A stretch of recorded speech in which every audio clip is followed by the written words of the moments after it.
The prophet is a madman. In the hustling heart of Benin City, there stood a man everyone called Mad Osamende. His clothes were tattered, and his beard grew wide like an untamed forest. He is always in the markets.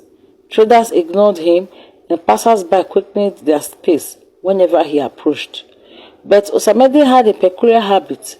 He would stand at the center of the market square each morning and bellowed prophecies in the booming voice. Rain will fall, but not water. Fire will fall from the sky. Beware the man in red, for he brings ruin. The people laughed. Madman Osamende again, they would say, shaking their heads. Little did they know his words would soon haunt them. One fateful afternoon, Osamende ran wildly through the market, waving a long palm front as if it were a sword. The storm is near. Do not celebrate the Oba's festival tomorrow, for disaster looms, he cried. The market women hissed and chased him away.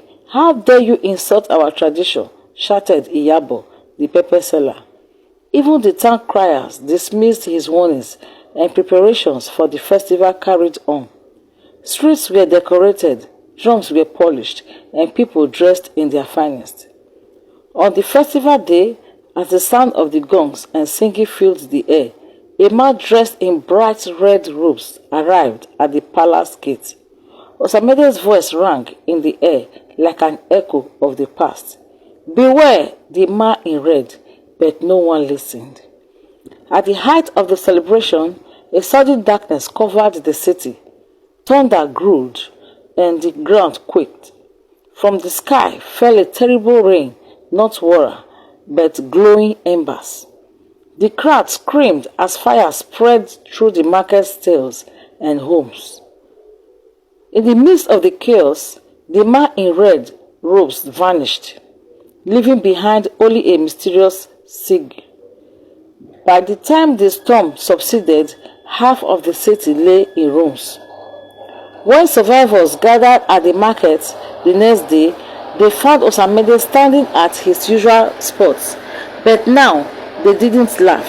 Instead, they bowed their heads, whispering, "The madman is a prophet."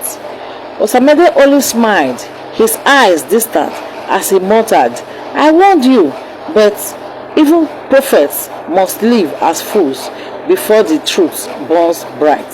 To be continued.